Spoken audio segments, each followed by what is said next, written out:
Everybody. Good morning. My name is Lauren Feldman. I'm a senior editor at Forbes magazine.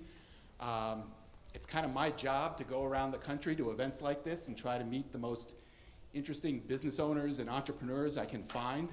And I'm happy to tell you that one of the best things that ever happened to me doing this was meeting a guy named Cliff Oxford about 5 or 6 years ago, I think, when I was working for the New York Times. In that case, Cliff actually came to see me, and we started talking, and I thought we were going to talk for about 15 minutes, and it went on for a couple of hours, so you might want to check your schedules. But we really hit it off because he's got an amazing array of experiences, first building his own business, and then starting the Oxford Center for Entrepreneurs, which is an amazing group of entrepreneurs based here in Atlanta. It's kind of a support group for entrepreneurs. They get together on a regular basis to hear speakers, to compare notes, and I've been lucky enough to have been invited to attend a bunch of those meetings where I've met some of the most interesting entrepreneurs I've ever gotten to know. And well, with that, let me turn it over to Cliff Oxford. Thank you. You know, introductions, I've been thinking about introductions, and entrepreneurs are always trying to be disruptive. Everybody does it this way, how can we go this way? And so I thought about these introductions. What if we listed everybody's failures? If you got up there and said, you know, he failed at this, he failed at this, you would probably believe that. You know, you'd say, well, you would, and makes them more human. That's one of the best things about meeting entrepreneurs, because more than most people, they're willing to share their failures. Most people hide them. Entrepreneurs wear them like a badge.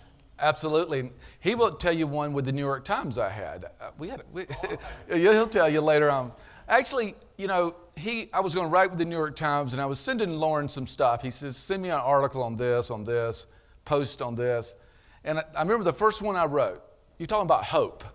I sent it to Lauren, and I thought, this is going to be on the front page of the New York Times. Lauren's going to call me and go, you know what, we're going to move this to page 1 of the Business Times.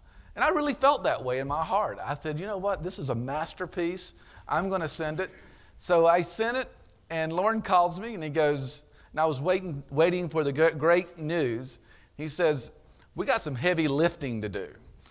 Heavy lifting is not good news. So then he called me back a couple months later and said, you know what, why don't you just think about punting on this? I don't know if you remember that conversation. You said, but entrepreneurs, there's 3 things we do. We're curious, we're well-read, and we don't quit.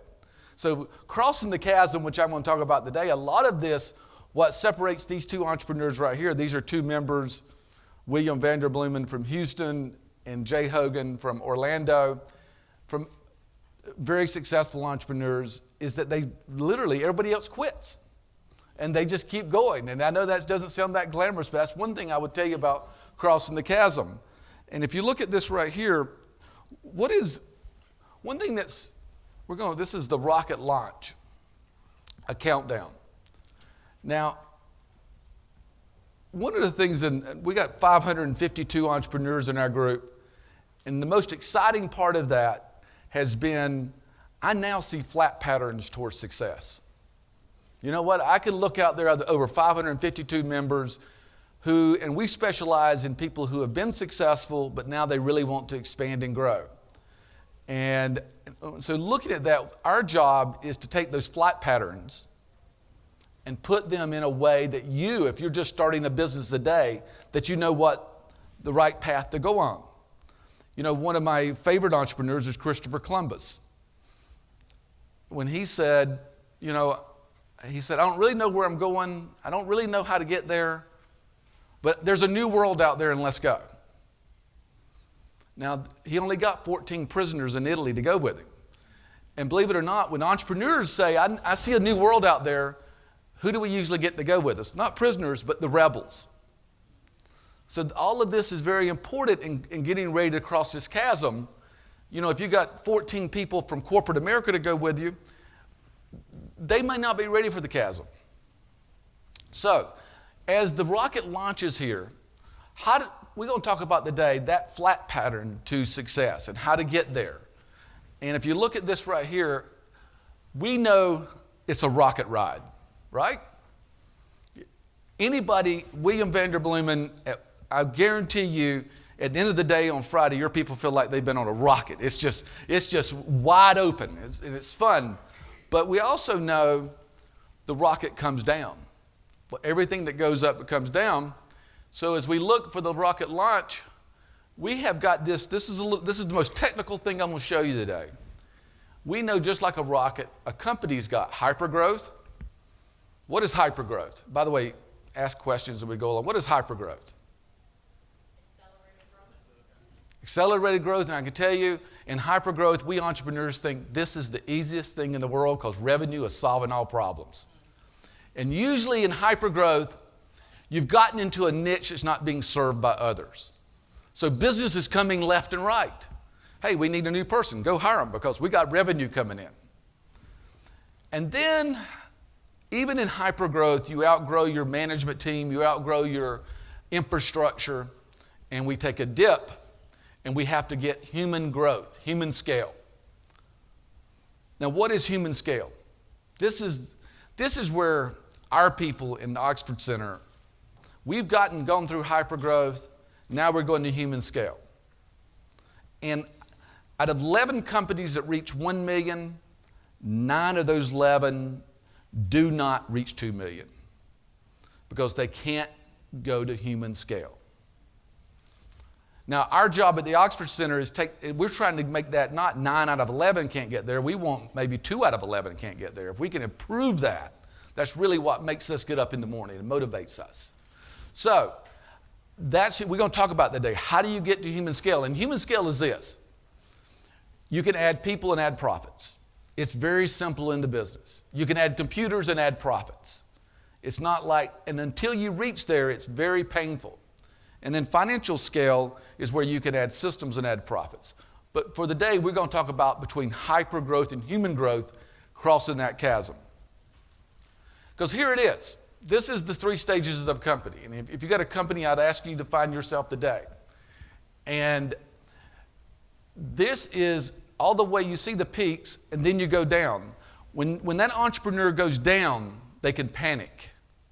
It's almost like on a flight pattern, and that person says, I'm flying blind here. I don't know where I'm going. Or Christopher Columbus without a compass, just out there drifting. And this is where the panic starts, and this is where we think you can get more companies to be successful. Now, human scale, so you go up the steep climb in human scale, which we're going to talk about today. Any questions on this right here? I know this is a little technical, a little MBA-ish, but that's okay because this is what you have to understand. This is beyond the motivational speeches.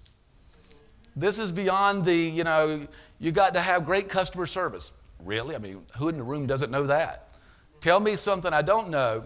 So that is the 3 stages of growth. There's only been, no matter whether you're Google or Home Depot, you go through this.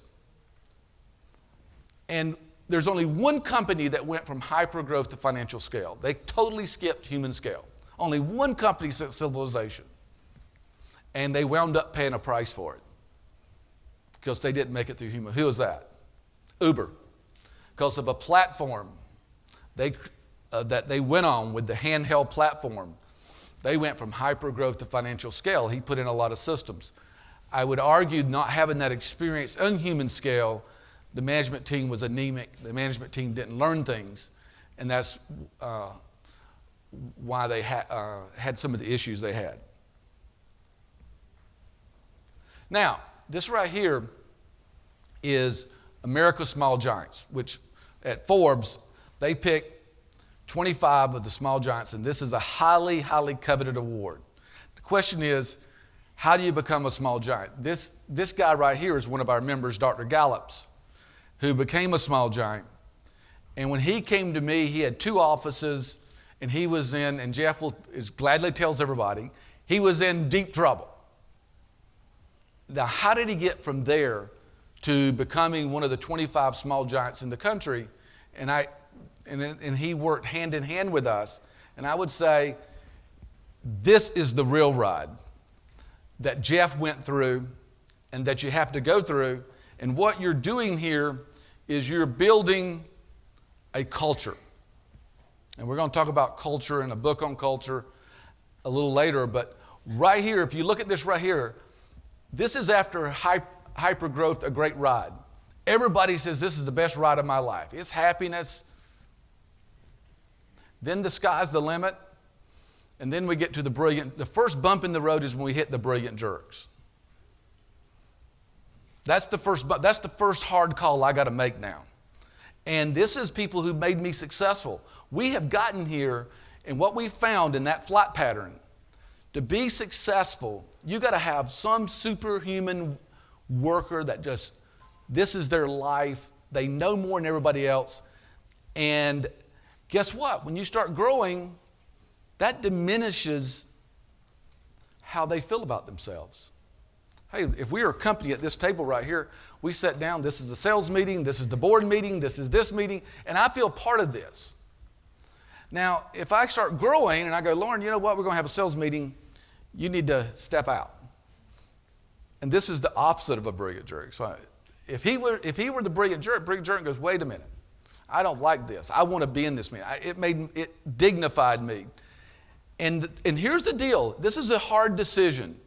I totally messed it up. I took about 18 months, which I should have took about 8 days, but I took about 18 months to fire my brilliant jerk because I was so loyal to them. But this person was undermining the company. So this is where you have to go, and we coach our folks on if this person puts themselves ahead of the brand, you've got to depart. Now, many people say, what about Steve? Steve Jobs was not a brilliant jerk. Steve Jobs was not, because Steve Jobs always put Apple first. Always. You could always go back to him, and he always put it first because that was most important. So he may have been some kind of other jerk, which, by the way, one of my heroes, but he was not a brilliant jerk by definition. In fact, my first article I wrote for the New York Times was on brilliant jerk. And I managed to unite all the brilliant jerks in the world. And I think they came after me for days through the New York Times. We blew up the switchboard. But it was painful, but this is a very important part. Now, then you get to, we're taking a dip down here. This is the hard part of entrepreneurship. Oku. What does Oku mean?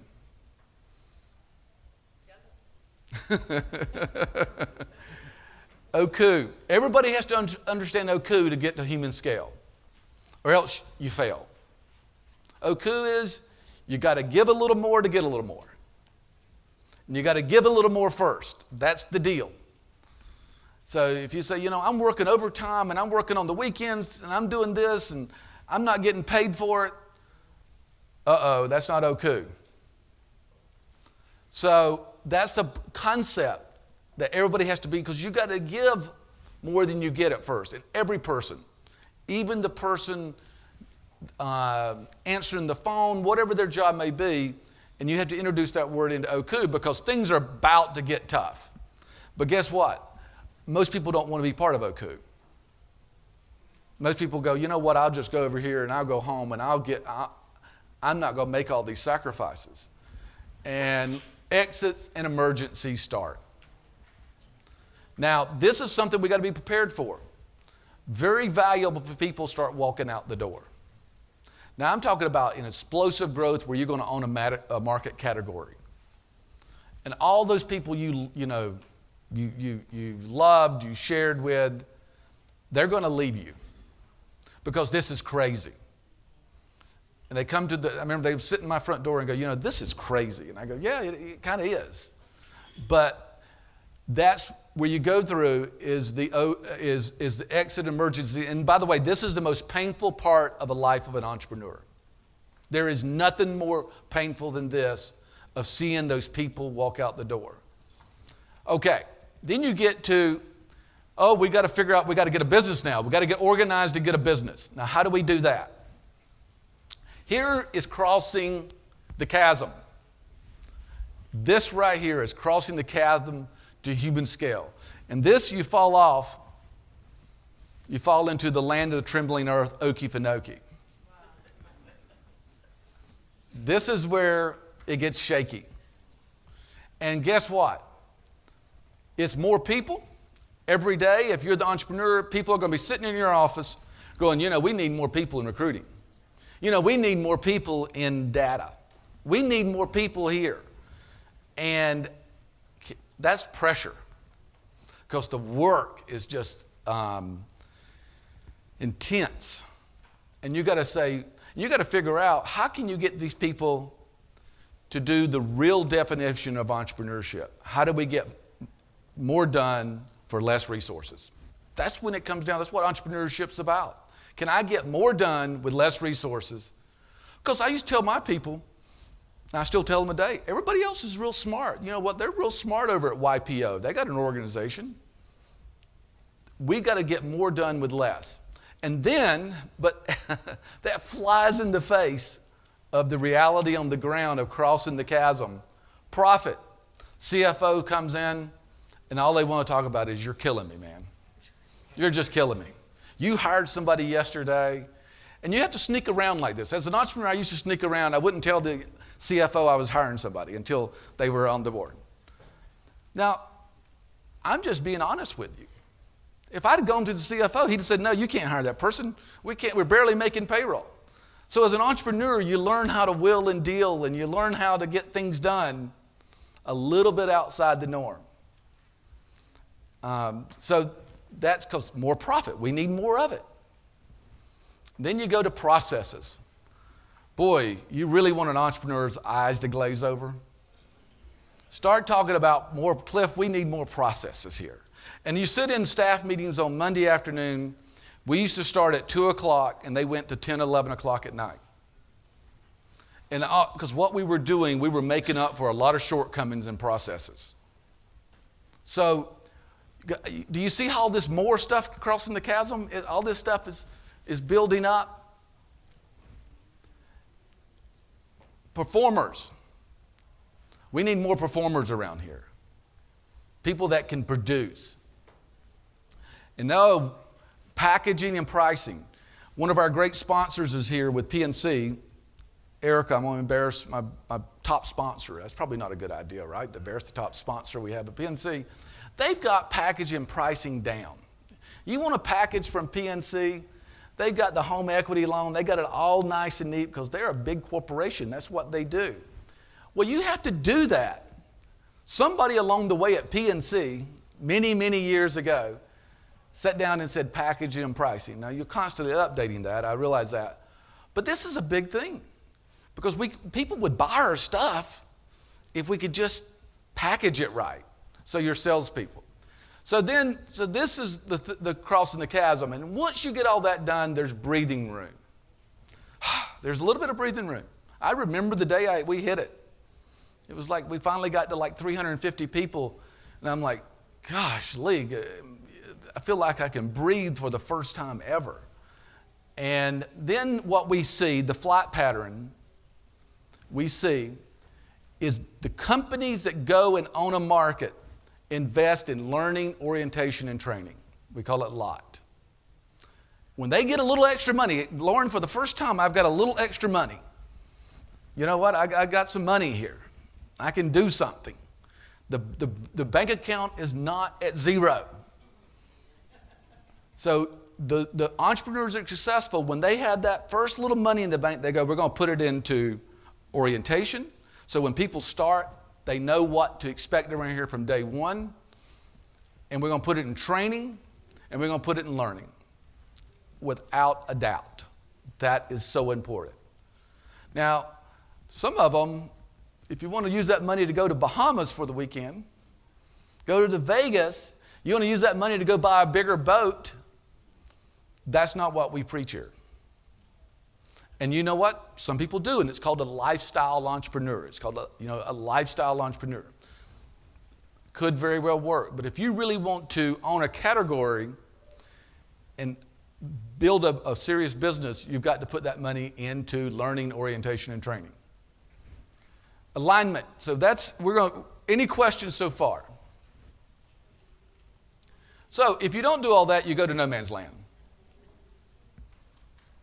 Too big to be small, too small to be big, and you never have the processes, the profit, the people. You never get in all of that. and you wander in no man's land. And once you get in no man's land, that's where you go off and die. Once in a while, Lauren, I know Doug Tatum would say you can pull out of no man's land, but it is very, very hard to do that.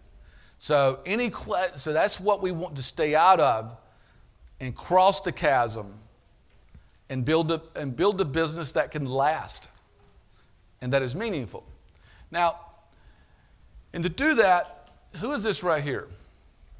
We have to have to do all of that, you have to have a culture. This is a Russian astronaut in 1991. I have a deep southern accent, so I'm not going to try his name. We'll just call him Sergio K. And he was out on a space mission when the Soviet Union collapsed. You know, on one of those ropes. They have you out there on the ropes. When the Soviet Union collapsed, everybody in the space station pulled up and said, let's go home. We're done. And he was out there for 2 weeks and just roaming in space. And what we have to do is build a team that gets across that chasm with a culture. And to do that, this is we know it works hands down, the 7S model. And if you go back to the chasm, I left it when it said alignment. These are the 7 S's that you have to get in alignment. And the first one is shared values. Now, I was dealing with an entrepreneur this week in Charleston, South Carolina. He is around $6 million, and things he just can't get to 7. And it's been a number of years. And he got to 6 real quickly. But he can't get past that. I got all of his management team in a room and said, why does this business exist? And we got no agreed upon answer because they didn't have shared values. Now, how do you get through that chasm and the more people, more profit, where people leaving is you have these 7 S's with a shared value at the heart of it. And a shared value like at Southwest Airlines, Mr. Kellner is the master of this chart at Southwest Airlines because his shared value was what?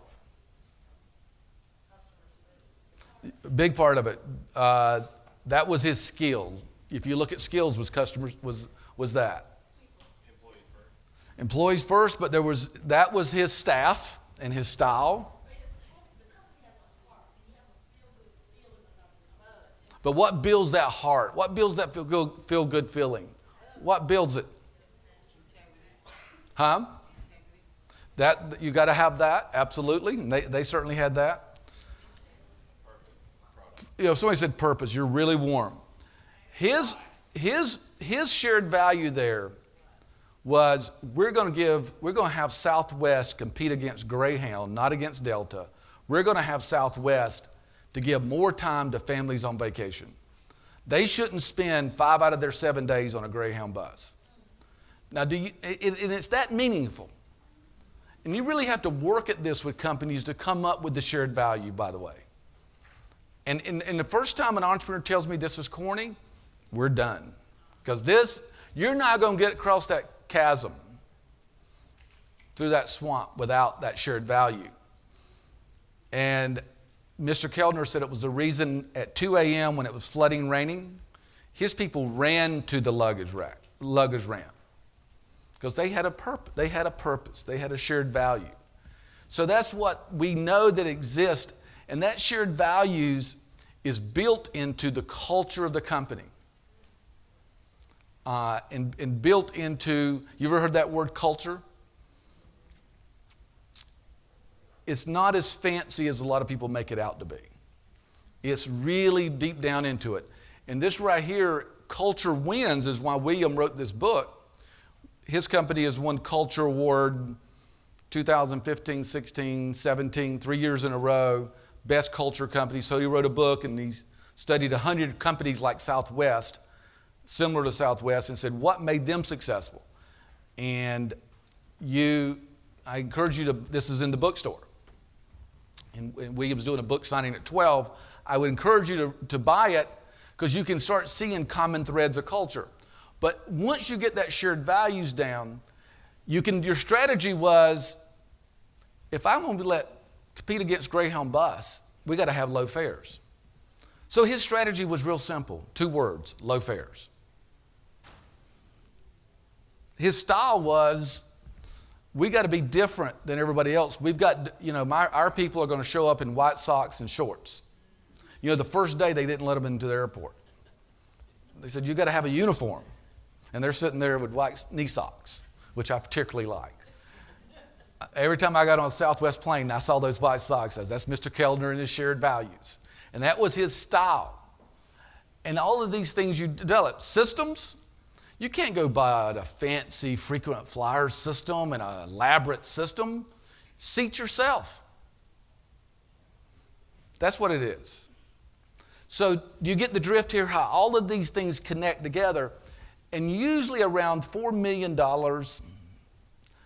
we do this 7S model, and guess what? About 5 out of 7 are out of alignment. They're good people, good companies. And getting those back in alignment is important. Why? Because then you can accelerate. Because if you try to accelerate with one of these out of alignment, it's the old classic running around like a chicken with your head cut off. That's what you're doing all day long because you got something out of alignment. So does that make sense here? We're starting to see how you cross this chasm and what you have to do, and how to build a culture. So there it is. It's a higher calling. The best one I ever had, I had 39 doctors. The one that was supposedly in charge came to me and said, can you come see us on Saturday? We're having major issues. Major. Almost people throwing stuff across the room issues. I went in there on a Saturday morning. First thing I stood up, and they each owned 1/39th of the company. And we had 39 different reasons why they existed. Every single person, this doctor he would not dare agree with this doctor right here. He had to come up with, and I said, we got to start all over. And they were, a company in the multi-millions at the time. So once you get everything in alignment, and what we really tried to do is how do we make it simple for companies to be successful? I don't need to give you a big manual. We know this right here. So what we did at the Oxford Center, we saw the companies, after they got in alignment, they picked their customer. And the way I thought we could do this, and this was one of those crazy ideas where everybody on the staff says, don't do this. And most of the time the staff is right on my crazy ideas. But this one they were wrong. Because I said, you know what? Let's simplify this. Let's put this in hotels. Let's say, as a company in hypergrowth, you were taking money from every customer that came along. Hey, we're in hypergrowth. Everything's great. Here's some money. Here's some money. You can't do that after in human scale. You have to decide if I'm Motel 6 or I'm the Ritz or I'm the Marriott. And I've got to focus in on those customers' needs and know them before they know them. The biggest waste of time in an entrepreneurship company is sending out a survey. The customers don't know what they're going to. That's your job. So this is, if you identify, we're Motel 6, and Motel 6 is a very good company. The largest franchisor is one of our members. And you know what? We'll leave the light on for you. Don't expect much more. There's going to be a newspaper at the front door. There's not going to be a fancy bar up front. Do you see the brilliance of that and why they're successful? And they align that with all those 7 S's. The Ritz-Carlton is a different story. The customer goes in there as, ladies and gentlemen, it's you better know what I want for breakfast. And, a mentor of mine was Horst Schulze that started Ritz. I'll say he was the founder of Ritz. That's not totally accurate, but in my mind, he's the founder of Ritz. But he got the 7 S's out of alignment. He was at the Ritz, and he tried to be, and being a good as he is, brilliant, he tried to go a little on the cheap side with the system, with customer orders. And they could never get a system to say what newspaper you wanted. You wanted the New York Times, you wanted the Washington Post, you wanted the Atlanta Journal-Constitution. And that's something that we saw customers really liked. Long story short, you know how he finally fixed that problem? Being horseshoe as he is, he got a notebook pad, and when the customer comes in, they wrote the room number down, New York Times. Let's get done with this. And sometimes that's what you do, whatever it takes. But he had a Ritz-Carlton with a system that was maybe good for Motel 6. Then there's smart entrepreneurs like Days Inn. Mr. Day is one of the tallest entrepreneurs, tallest tree in the forest, started Days Inn. He's from Atlanta. One year, it was his life's goal. He opened up 365 hotels in 1 year. He wanted to open one every day. And Lauren, it was financed on the one before. BNC would have loved that business. Like, I'm going to borrow money on this hotel from the last hotel from the last hotel. So he did it. But Mr. Day was very brilliant. What he did, he went to a Holiday Inn and charged 20% less, because he saw that there was a 10% franchise fee and there was a lot of waste. So he just went there next door and said, let's do it this way. That's the way to do it. Is one way to do it. But you got to pick your customer here. And I know this is simple, but it's so true. And I ask people, entrepreneurs, who's your customer? And you got to figure that out and serve that customer. So this is a great project to do with your management team, is put all of your competitors. Say, let's put our competitors up here on the screen and see where their customers are. And if you do that, you start to see gaps. Like, we can squeeze in right here. So that's a great exercise, and believe me, it usually takes multiple sessions. Okay, wrapping this thing up, as far as crossing the chasm, this one's going to hit you. I've never seen a company not deal with this problem. The organization of sales. The hardest thing you'll do in a growing company is build a sales team, beyond the person who started it. And we know right here, you have to do it at different stages. You know, less than 5 people is a family. 10 to 100 is a tribe. And as this grows, you have to reorganize your sales team. And why I'm putting it up there, why it's so hard, sales is not like, hired 3 people a day. That problem's taken care of. Because as you grow, you've got to pivot to the next size of sales team. And there's different ones. Anything above 5 people has got to have a CRM system. So when I get to a tribe, I've got to have a CRM system, or I'll never make it to a village. So that is something I wanted to show to you about crossing the chasm. Many times, companies don't make it to the next level because the only person in the company that can sell it is the founder and entrepreneur. That should be the problem you're working on this afternoon. How do we solve the only way we sell it is here. And I tried to, this was one that took me the 4th try to finally get right, but real quickly, I failed at this twice, and I said, I'm going to solve this problem. This is getting embarrassing. Because we'd look around, everybody that was on the sales team is no longer here. So I said, I'm going to solve this problem. I'm going to hire the dream team. So, my company was pushing back on me a little bit. They were like, hey, Cliff, we just don't think you can do it. So I said, I'm going to show this group.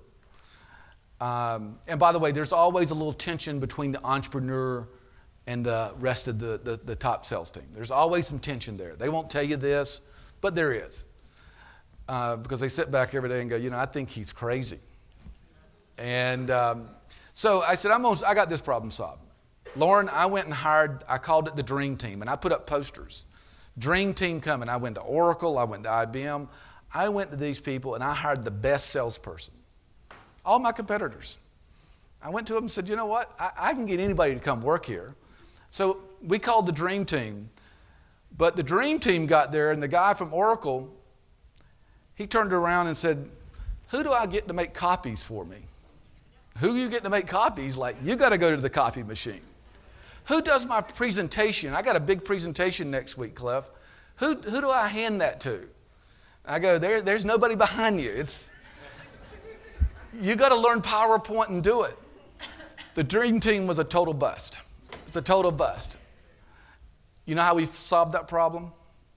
We went and got one of our best consultants and put them in and took them off billable hours and put them in sales, and we started from there of taking our people into company and do it that way. So, but anyway, that's a very I get carried away on these things, and you have to figure out what will people pay for. It takes about 6 years, by the way. It takes about 6 years. I don't care how well you do your first year, your second year. At about 6 years, you go, we got to figure out now what people will write checks for around here. And all we got to do is ask for that. Don't ask for all this other stuff we've been turned down on. Just ask for what they will write a check for. And now, this is where the heat of the entrepreneur comes in. Because that's easily said, but guess what everybody wants to do? They still want to do all the other stuff. And the entrepreneur has to say, will they write a check for that? Oh gosh, does he always have to ask that? Yeah, money comes in sooner or later. So what will they write a check for? What entrepreneurs get wrong?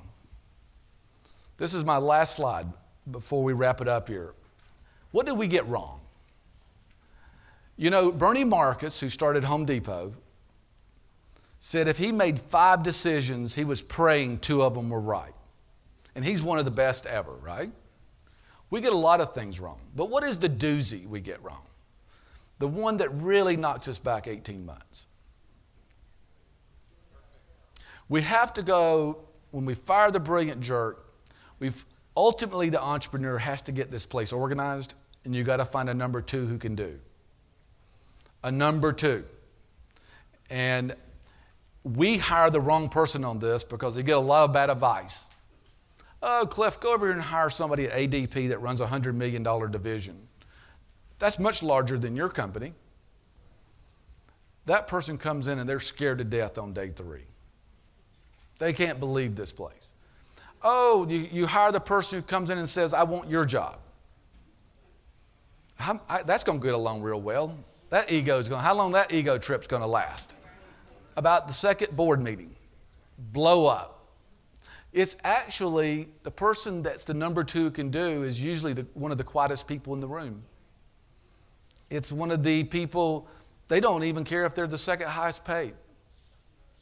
Mine was, and I love Gary Vellino to this day because Gary Vellino was my number 2. He's a little Italian guy. And he was the smartest guy in the room and talked the least.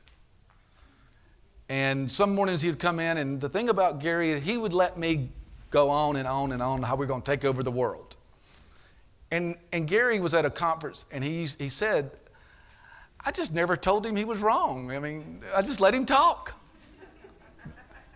Do you see the skill set of that? You know, some of you are very young in here. You haven't seen MASH, but Radar on MASH with the Colonel. You got to get a radar. If you don't get a radar, entrepreneurs can't organize. We just can't do it because we're thinking about the next thing.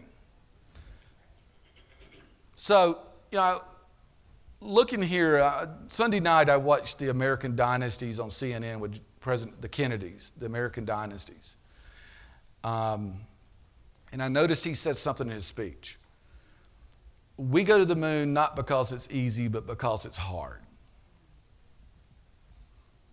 Rice plays Texas because it's hard. They know every year they're going to get beat, but hey, we play them because it's hard. And what I tell entrepreneurship, this is hard.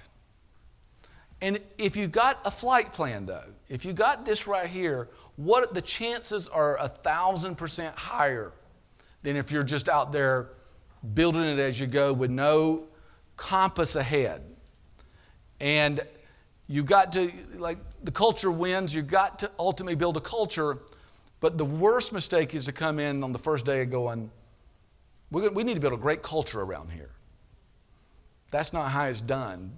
Going through this chasm, going to human scale, you build it out, and you build really a company that is a market leader. So I would encourage all of you to, it's one of the greatest rides of the life is to build one of these companies. After I did it one time, people said, you're going to go back into software? I'm like, I don't want to have that much fun again. Because, I wrote another article for Lauren at the New York Times called, There Ain't No Balance. And I think it's fair to be upfront with people who are building companies about what lies ahead. One of my most successful people, Sarah in the Oxford Center, she got to me she has 3 stores, and she came to me and said, you know what? I'm fine with 3 stores. That's a good decision. Because she knew what was ahead of her. Now, 90% of our folks in our group really want to throw the long pass. They're going for it. And that's great too, because entrepreneurs do a lot of good in society, and it's very positive. And again, we don't do it because it's easy. We do it because it's hard. Thank you.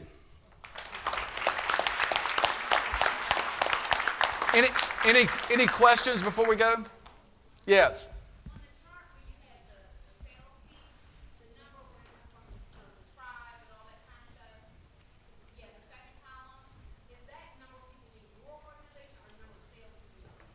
Number of people. Yeah, in our organization. Yeah, number of people. Yes. Please go back to the 7S model. Right there. From a revenue perspective, what's the greatest gap or the most challenging jump that you've seen for small businesses? Yeah. By the way, you can go to oxfordcenter.com and get all these slides if you want. And answer us, ask us if we can help you. oxfordcenter.com. Okay, what was the question?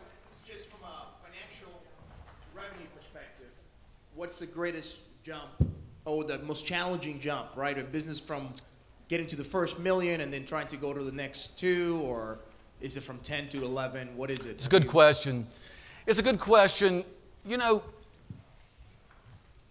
I think the toughest jump is 10 to 20.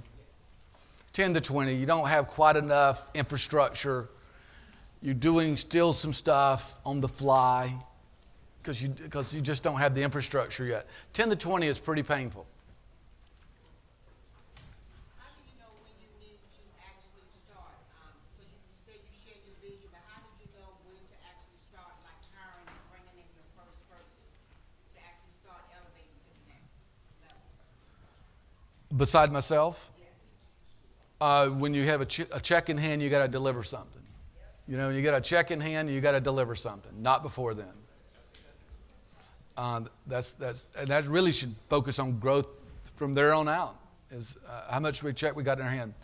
By the way, if you're from Atlanta, I know you're all over the world, but next Friday at 12 o'clock at Copeland's Atlanta, we're going to have an entrepreneur briefing.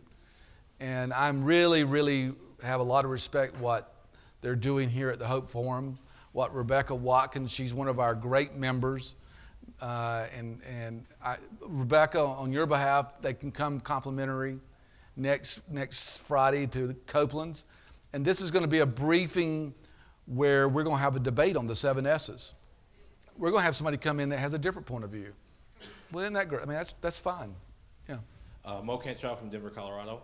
I've heard people say in business do things that don't scale. First question, do you agree with that or not? And the second question, is that more difficult for product service businesses or products versus services? They're both very tough. They're both services. Here's what it is. When you're in services, you look over there at the products and go, boy, that would be easy. I wish I was in products. And you're in products, you look over there and you go, boy, that service, that's really a good business. I wish I was in service.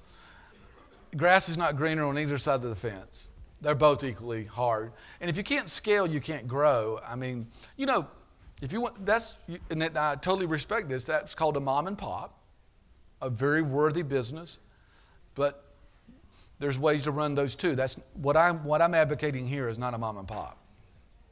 Yes. Good morning. My name is Mia Thornton. And my question is regarding access to capital when you're trying to cross over. Did you have any challenges? And that's one of the things that the Operation Hope has been talking about, access to capital. So did you have any challenges securing that? And if so, how did you overcome them? You know, on the day we sold the company, I think, you know, it was funny. We were riding to the closing. We were selling a 700-person something company, and the CFO and I didn't have, 400 used to have a toll gate. And we're in our pockets trying to find 50 cents to get through the toll gate. I'm like, you know, it's time to sell. So, you know, access to capital, I'll give you a little bit different version of it than everybody else will. Get to know your local banker really well. Get to know your local banker in town very, very well. He or she's going to be a lot nicer to you than the venture capitalist. So get to know them, take them to dinner, get to know them. And that's the best way for an entrepreneur to do it, a local banker. And if you do it, we would love for you to do it with PNC, by the way. They've been great to our entrepreneurs. I'm James Ballinger. I just wanted to make sure you got the date right. You said next Friday at Copeland's. Yeah. You didn't give a date for that. Yeah. Just send us an email at oxfordcenter.com. If you're coming, just send us info@oxfordcenter.com. We'll get you all your information, okay? We better have a big room at Copeland's. Rebecca said she wanted you to say something about this woman. I have her card here. She was involved in the shooting in Atlanta at school.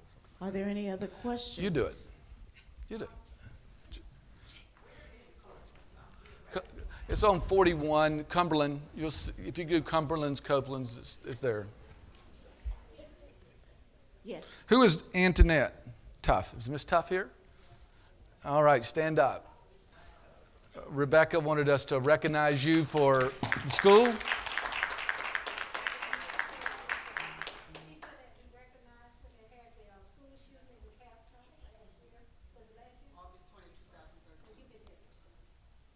August 20, 2013, young man came to an elementary school here in DeKalb County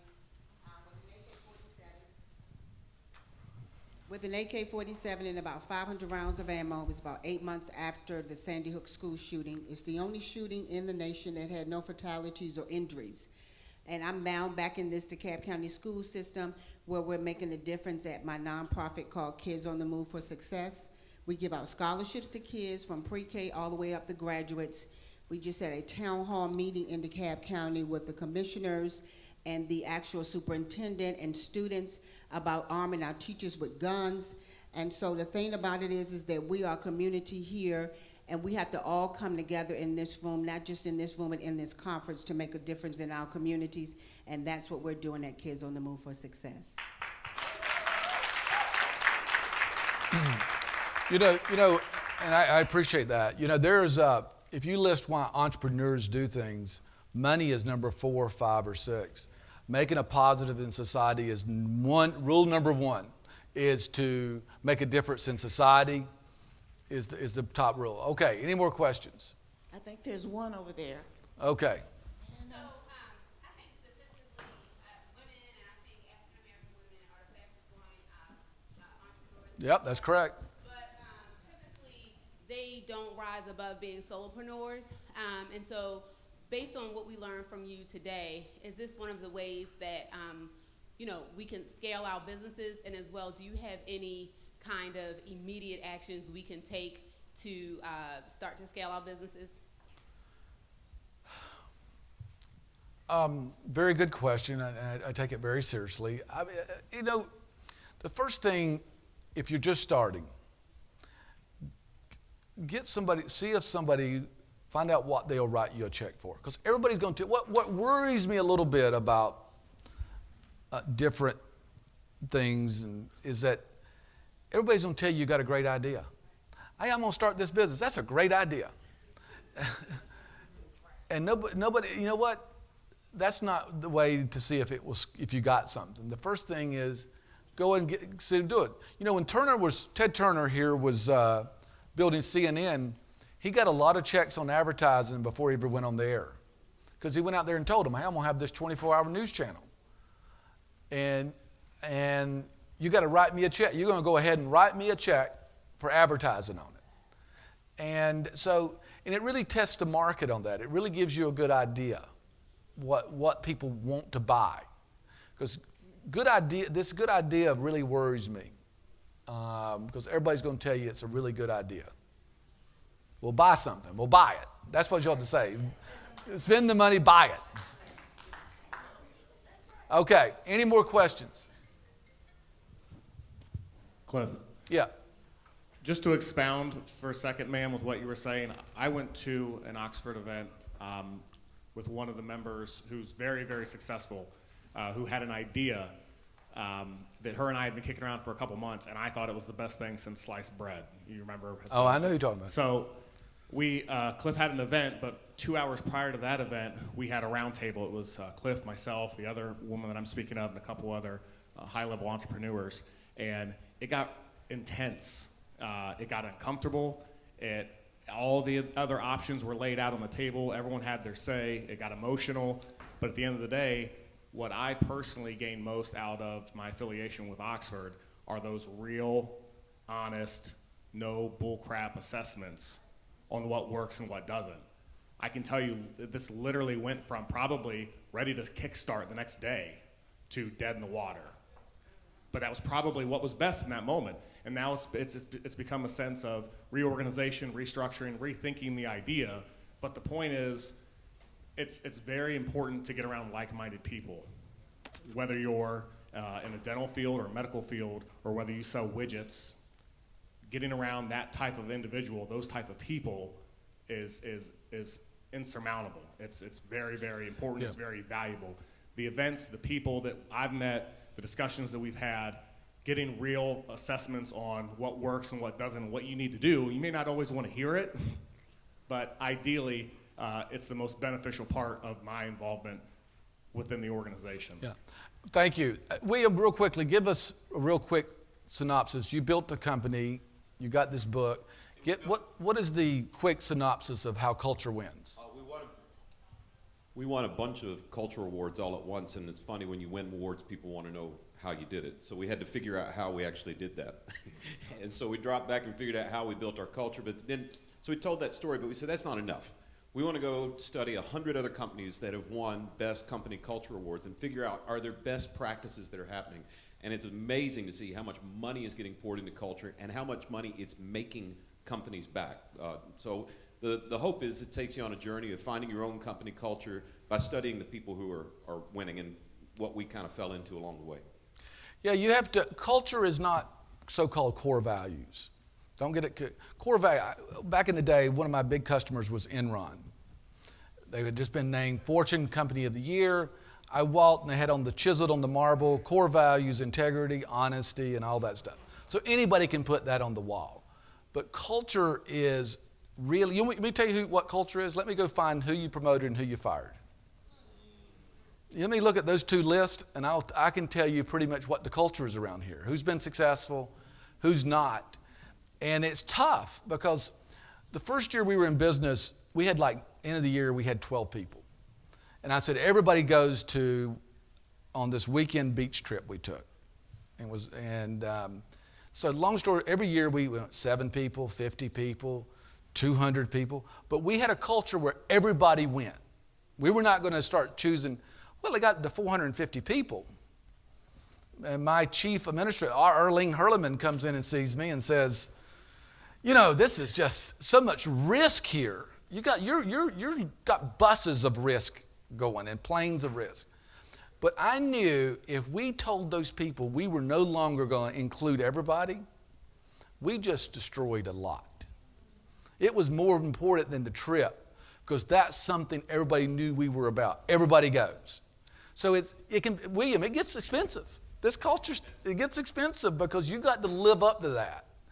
And that's the difference of culture and core values.